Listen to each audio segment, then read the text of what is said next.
three terms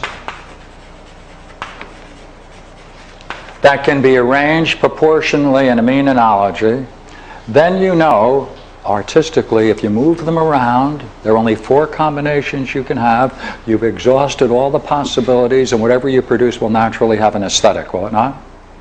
Because the structure has an aesthetic, a beauty. Now, who does that? This comes from Socrates' Symposium, Plato's Symposium. All right, let's take a look at it, all right? He arranges his terms into a mean analogy.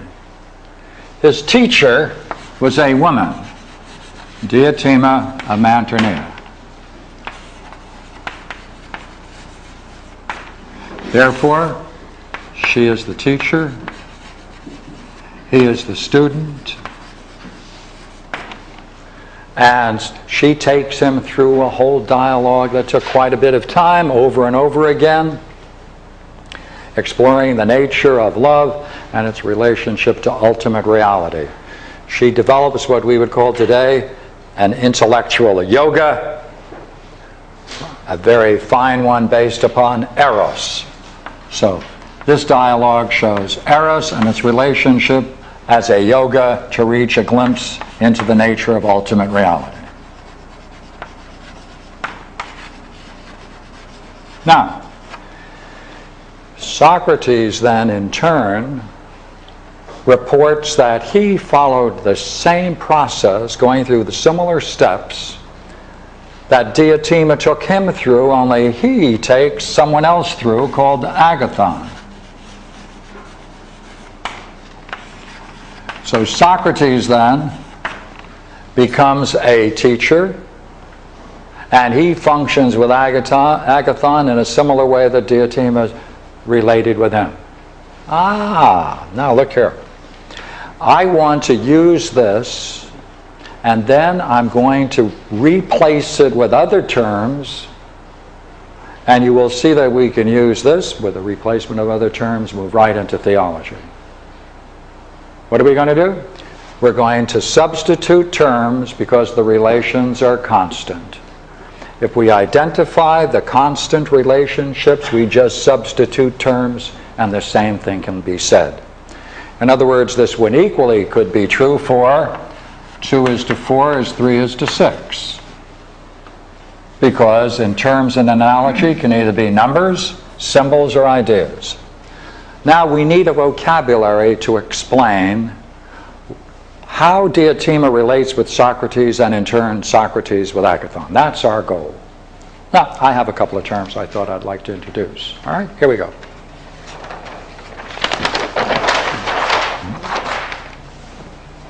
I'm going to use all of these terms.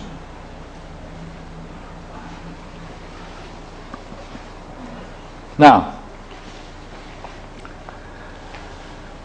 Diotima is the highest term. She is the master teacher. What she has within herself has great power. And her teaching has great power, and it is together, all of the ideas that she possesses are together in a unity. Therefore, her teaching has great unitary power or potency. I'm going to indicate that in this way. Now, she communicates the unity of that teaching to Socrates.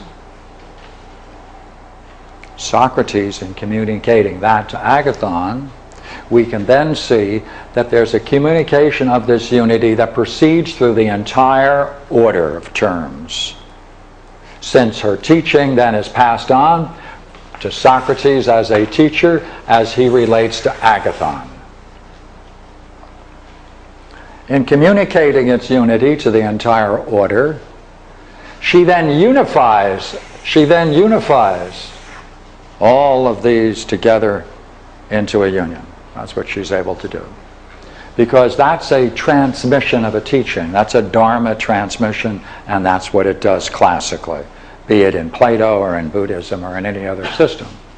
Now, let's take a look at a curious idea. Now, let's take a look now at the model we had a moment ago. I want to put it up here again, and I want to talk about it And then I'm going to switch back to these terms.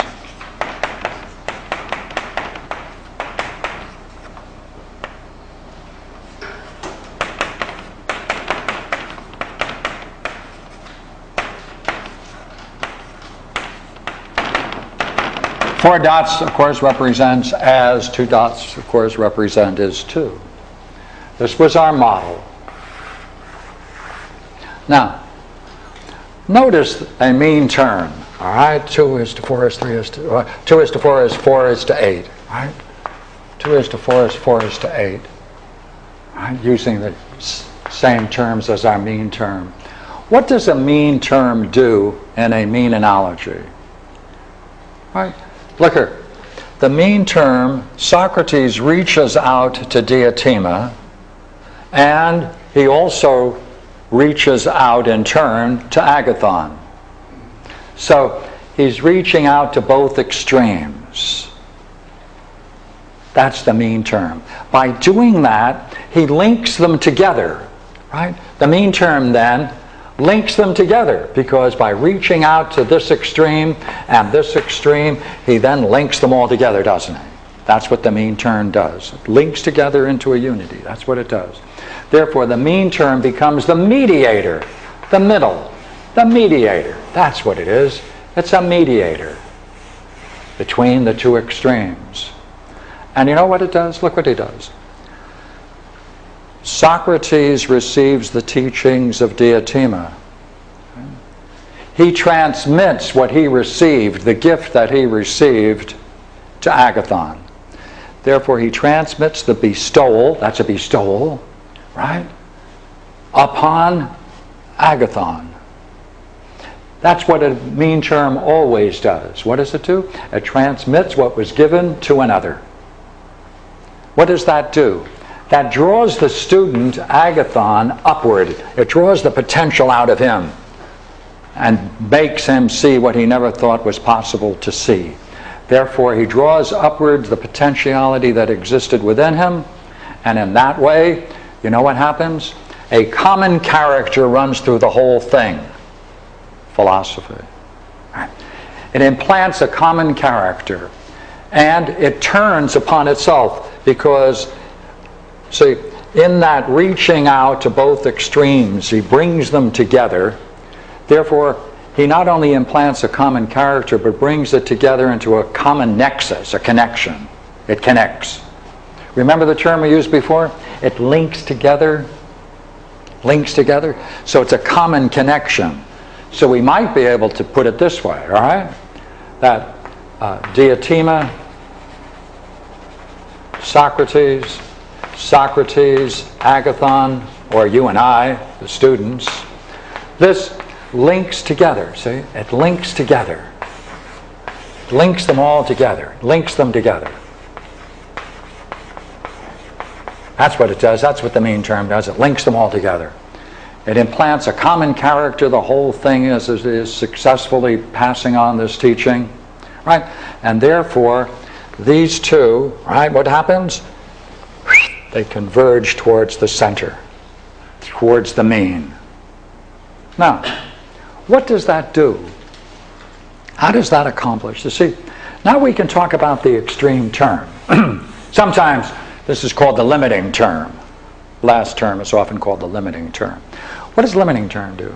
The limiting term, now we have to talk about two words now, likeness and convergence.